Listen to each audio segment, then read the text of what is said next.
Hello and welcome back to my channel. So today I'm going to be doing the Mexican American tag, and actually Diego tagged me in it a while back. I just haven't been able to do it. So yeah, I'm gonna do it now. Okay, let's just jump right into it because I didn't do a get ready with me and I don't have food to eat for mukbang, so I'm just gonna talk to y'all if that's okay. So the first one is, which ethnicity are you? I'm gonna say Mexican American. I feel like I have trouble with just defining ethnicity, and I even Googled it before. But yeah, so I'm just gonna say Mexican American because my parents are from Mexico and I was born here, and so Mexican American. Okay, number 2. Which generation are you? So I am first generation because my parents actually immigrated here like in the early 90s, and I was born here, so I feel like that makes me first gen. Sometimes people use first generation for even just educational purposes, like first gen college student. So I was the first one to go to college in my family, so yeah, first generation. I feel like I said that like 5 times already, but point made, Stephanie. Anyways, number 3. Where is the first experience where you felt that discrimination of being a minority / different? It's kind of tough because I live in a primary Latinx community in Inglewood.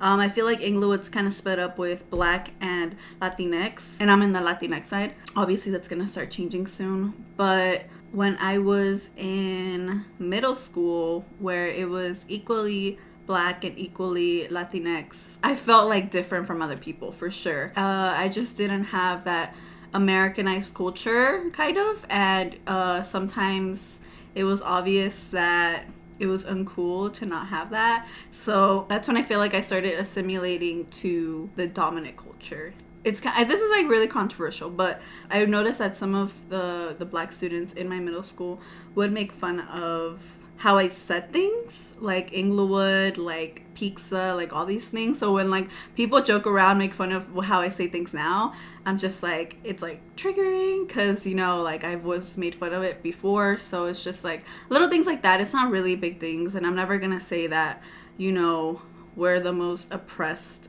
community, because we're not.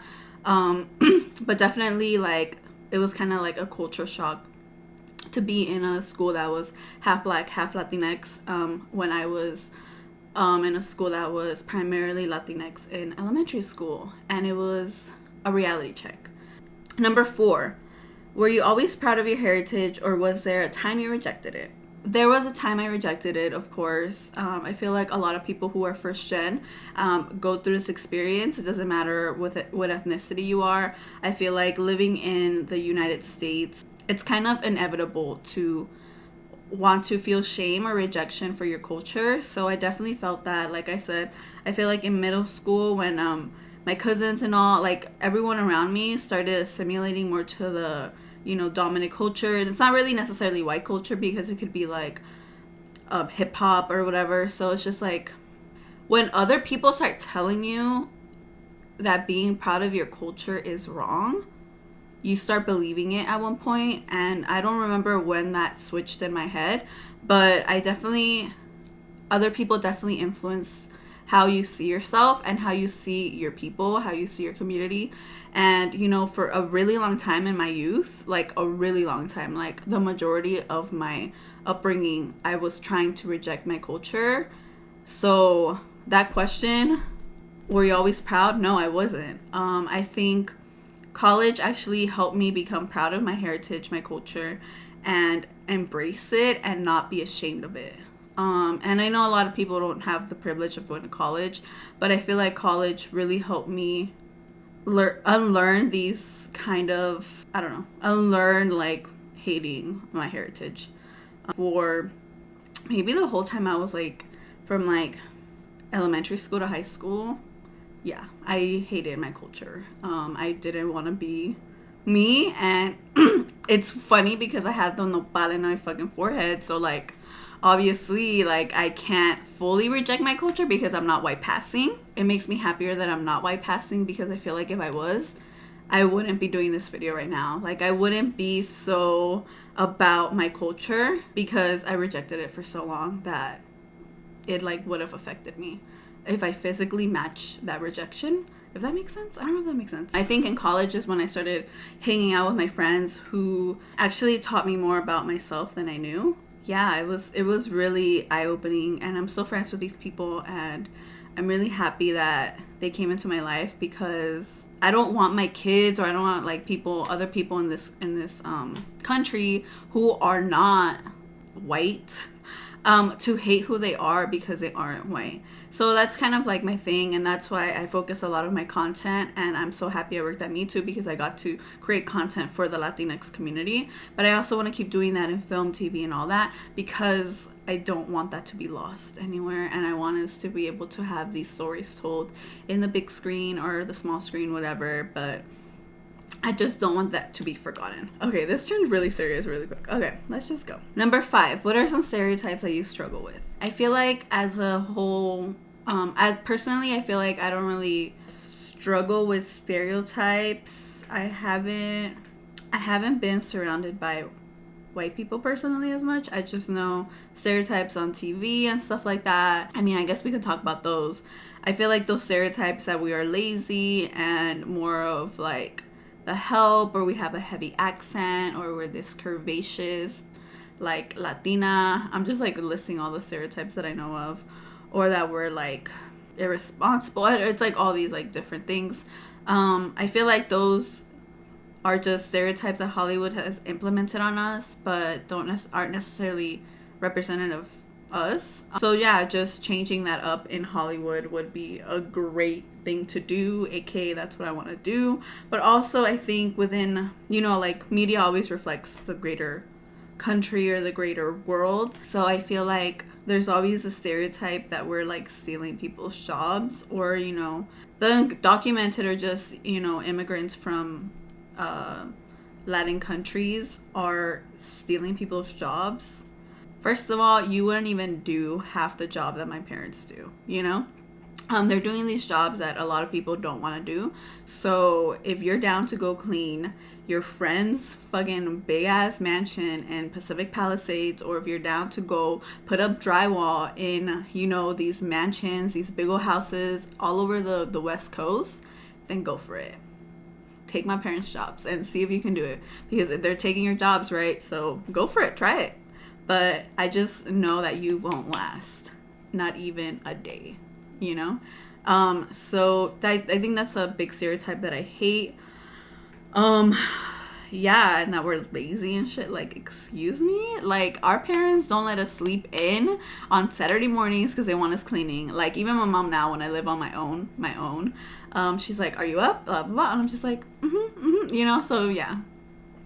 And just, that we're like moochers and stuff. Like, we're definitely not. We are definitely, I feel like, one of the most hardworking community out there, and we're always hustling. Especially when you see people in our community that are, selling flowers by the freeway, selling fruta on the street, selling tamales, raspados. Like, those are hustlers. And it's like, we never stop hustling. So stop telling us we're lazy, and stop telling us we're taking your jobs, because we're not. And there's probably a lot more, but these are just things I could think of on the top of my head. Number 6, can you speak your language? Yes, I can. I have the privilege to be able to speak Spanish. But, I think that's something I struggled with too, because my parents did teach me Spanish first. I am ESL, so I did take a long time to pass that like ESL test. I think I even had to take it like 9th grade because I just wasn't passing it. I'm like not ashamed of that, because that just means that my native tongue was so prevalent in my upbringing, in my language, that it just wasn't going to be overthrown by English, so. But I feel like I made a mistake with speaking English to my brothers when they were growing up, because now I feel like even the youngest, English is his primary language, is his first language, is the language he's comfortable with, because my parents were speaking to him in Spanish, but I was speaking to them in English. And if I speak to him in English and everyone else does, like in the freaking world, like school and all that, like that's gonna be the language he's more comfortable with. So right now he's trying to relearn Spanish, but I feel like I could have helped stop that if I helped him just speak more Spanish at home. But that was in a time where I was like legit rejecting my culture, and like knowing that if he knows English as a primary language, that he will assimilate easier and have less trouble growing up in this world, getting a job, blah, blah, blah, even though that's the opposite. It's better to be bilingual. But, you know, me in high school thinking that, and middle school, I didn't allow him to have Spanish as a first language. So that's my bad. But, you know, we're trying now, and it's hard because now you have to reteach these things. But I know that if I ever have kids, I don't want them to have English as their first language, because I want them to at least keep something from their culture, you know? So, yeah. Spanish is my first language, and I know how to speak it, kind of write it, and definitely read it. So, yeah. I actually learned the Spanish ABCs before I learned the English ABCs, and I was actually just Spanish speaking when I came into kindergarten, because my parents both taught me and read to me in Spanish when I was growing up. So I don't remember those times, but I'm very grateful for them. Number 7, how has being Mexican American affected your relationship with your parents? Me wanting to continue to assimilate growing up really affected my relationship with my parents, because I was trying to reject the very thing they were trying to treasure and, you know, ingrain and, you know, bond with me about, and I just wasn't letting it happen. Like, I would reject all their Spanish music, I would reject all the TV shows I would watch, I would, you know, these conversations would go on and on and on. And now I'm trying to be more open-minded about it, but I was like, ew, take that banda off. Like, I don't like that. I don't want to listen to that. I want to listen to All Time Low or Blink-182 or, you know, whatever. So definitely, like, everything that they stood for, I was trying to reject. So I feel like that really affected our relationship while I was growing up, especially in my, like, teen years. Yeah, and I feel like now I'm a fighter for our culture within my household. Now I do try to talk to my brothers about how important it is to keep our culture alive, and I'm on my parents' side, and I completely understand my brothers, but I also now understand my parents, and I'm trying to bridge that gap and be the middle person in that. I feel like over the years our relationship has gotten stronger, and I feel like a lot of y'all can see my relationship with my mom being really, really, really strong. So it wasn't always like that. So I feel like me being able to be more open-minded about stuff like that has actually helped my relationship with my parents become closer than it was